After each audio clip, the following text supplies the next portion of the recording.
आज आपण झटपट बनणारी, घरातील सगळ्यांना आवडेल अशी आणि एकदम पौष्टिक असणारी मूगडाळीची इडली बनवू. मूगडाळीची इडली बनवण्यासाठी 1 कप मूगडाळ स्वच्छ धुवून पाण्यामध्ये 3 तास भिजत ठेवली.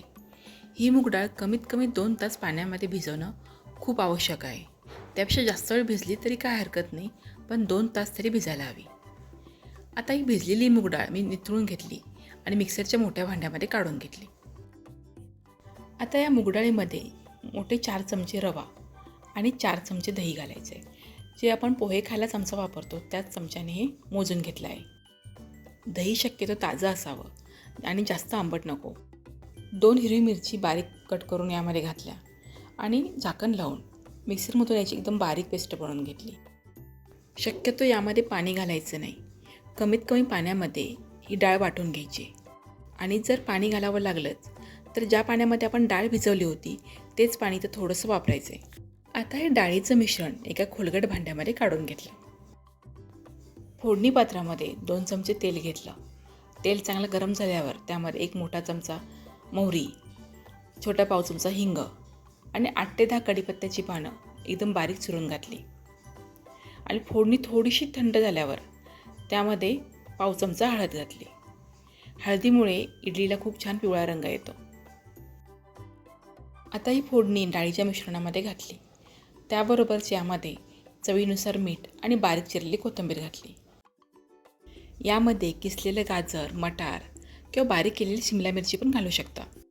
आता हे डाळीचं मिश्रण कमीत कमी 3 ते 4 मिनिटांसाठी छान फेटून घ्यायचं, म्हणजे इडली एकदम हलकी आणि मऊ होते.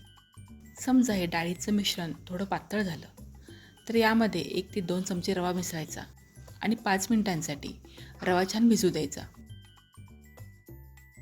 डाळीचं मिश्रण फेटून झालं की यामध्ये छोटा पाव चमचा खाण्यात सोडा घालायचा. सोडा चांगला ॲक्टिवेट होण्यासाठी त्यावर अर्ध्या लिंबूचा रस पिळायचा. सोडा घातल्यानंतर हे मिश्रण जास्त वेळ ठेवायचं नाही किंवा त्याचे खूप जास्त वेळ हलवायचंही नाही. हे मिश्रण एकाच दिशेने हलवत फक्त सोडा मिसळून घ्यायचं आहे. आणि या मिश्रणामध्ये सोडा घालण्यापूर्वीच आपल्याला इडली पात्रामध्ये पाणी गरम करायला ठेवायचे आणि इडलीच्या प्लेटनं तेल लावून घ्यायचे. म्हणजे सोडा घातल्यानंतर लगेचच आपण इडलीच्या प्लेटमध्ये हे मिश्रण घालू शकतो आणि तेवढ्या वेळेमध्ये इडली पात्रामधलं पाणी उकळतं. आता इडलीच्या प्लेटमध्ये इडलीचं मिश्रण घालून झालं आहे. आता ही प्लेट आपल्याला इडली पात्रामध्ये ठेवायची. पण ही प्लेट इडली पात्रामध्ये ठेवण्यापूर्वी पाण्याला चांगली उकळी आलेली पाहिजे, तरच आपली इडली खूप छान तयार होते. आता 8 ते 10 मिनिटांसाठी ही इडली आपल्याला वाफवून घ्यायची. आता इडली तयार होते तोपर्यंत आपण इडलीसोबत खाण्यासाठी एक झटपट बनणारी चटणी बनवू. प्रत्येक वेळी घरात खोबरं असतं असं नाही, तेव्हा खोबरं न वापरता आपण यात चटणी बनवणार आहोत.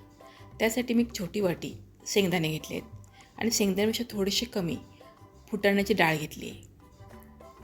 त्याबरोबरच यामध्ये हिरवी मिरची, आलं, कोथिंबीर, जिरं आणि चवीनुसार मीठ घातलं आणि थोडंसं पाणी घालून मिक्सरमधून याची एकदम बारीक पेस्ट बनवून घेतली. तर खोबरं न वापरता झटपट बनणारी शेंगदाणे चटणी तयार आहे.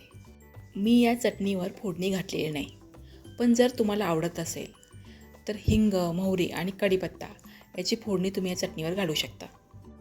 आता 10 मिनटं झाली आहेत आणि इडल्याही तयार झाल्या आहेत.